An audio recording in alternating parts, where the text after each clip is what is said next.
A few minutes later.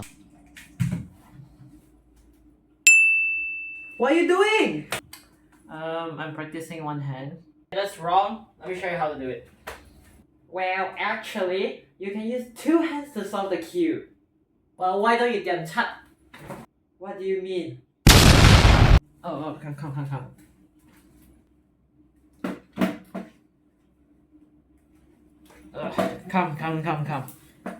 Okay, come. Let's go. The first thing you can do is finalize your home grip. Some people hold like this, some people hold like this, some people hold like this with their ring finger. But this one really depends on you. So this is how you turn. The first and more obvious one is the U primes, where most people will do something like this. Some people may do from the forward push, but that depends on you. So next finger trick is the U. So U is pretty standard. I think most people does it like this. And if let's say your hand's here, you really have no choice. You can still get away with a back push like this. Then for U2s, yes, U2s. There's two types of U2s. Some people like do double flick, which I'm not that good at, but I do recommend learning how to do idos, which is a one flick push like this. So it goes like this. You push one time and drag it towards. And then there's also beidou, which is the other way around. Technically a reverse of a ido. So your finger starts here, then you push it all the way. And there's also another way that you can do U2s, and that is your momentum, which is like this. Just push it hard. Just push it with more power. You do your regular U prime with more power. So for L moves, what you can do is rotate, and then you do your L moves like a U or U prime, like this. Some people do the back push. You just treat like a U layer. Now we got the R. Well, I would recommend do pinky. Just pinky from the bottom, push up. There's no other way. So yeah. But there are people who does it with their ring finger like this, push up like that. But I think it's better to do pinky, so it's less of a overwork on your left hand. Or right hand if you use your right hand for OH. So next is the R prime, which is like this.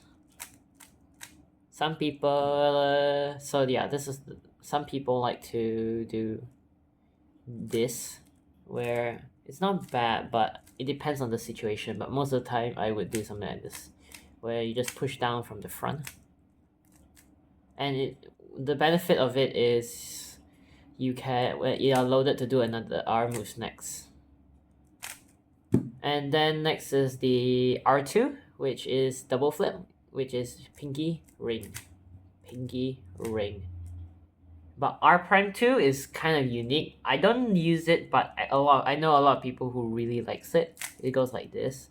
It's a idle where you drag it all the way, so it looks like this. Now for D2, most people, including me, does it like single flick. D2 is like this. Yeah. But you can also do double flicks with your pinky and then ring. But I'm not the best at it, so it goes like pinky, ring. And for regular D moves, I think it's pretty obvious. You do D's like you push from the back. It goes like this. And if you want to do a D prime, I think the easiest or probably the most common way is you push from the back like this. It goes like this. Now there is F moves. So for the regular F, you do something like this. You just push out, just drag it, push it out. And for F prime, you do a index push. I'm not too sure about the F2, but there is like a way to do that, like one circle. but I don't recommend that because that is not easy to master. And what I do, if I had to do F2, I would do something like a thumb idle, like this. Or like this, the other way. I think S prime is pretty obvious what you can do. You can do something like this, which is like just flick it. And then for S, you either can do from the pinky, use your pinky to move it up like this. Or you can do table abuse. B moves, which are not that easy. For B primes, I'm not the best at it. So I do like a half, you can do like a push like this. I'm not that good at it. Or you can do something like what I do is a Y F prime and then finish the B prime move. But for B moves on the other hand, those are really cool, where you can do something like this. And yeah, so the trick to this is that many people struggle is they try to finish the entire turn like this, which leaves you in a position where there's like not much stability, which may lead to cube drops. So the trick to doing it is actually quite cool. So once you turn like to the halfway point, you snap.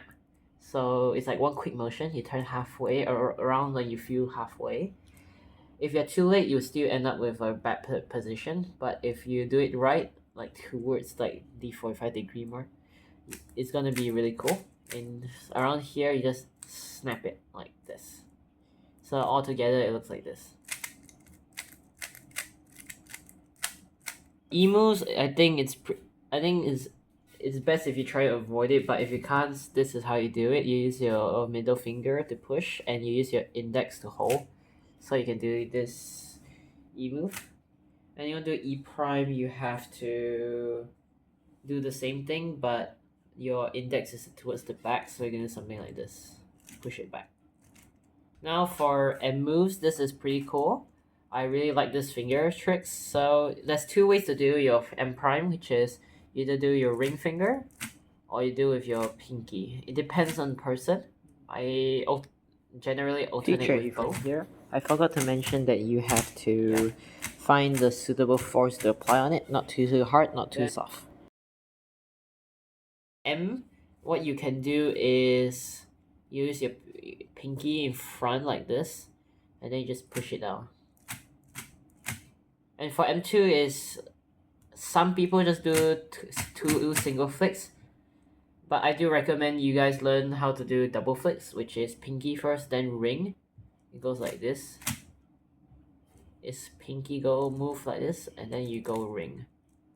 So it looks like this. Then for white moves,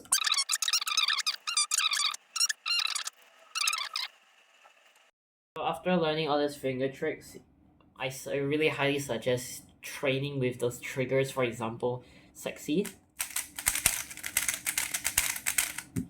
And this will help make learning outs or just moving your outs from two hand to OH much easier. Here's an example.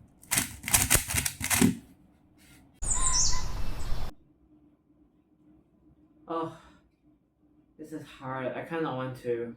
Nah. I'll just be fine with my shit finger tricks. Alright. 金では払えねえぜ。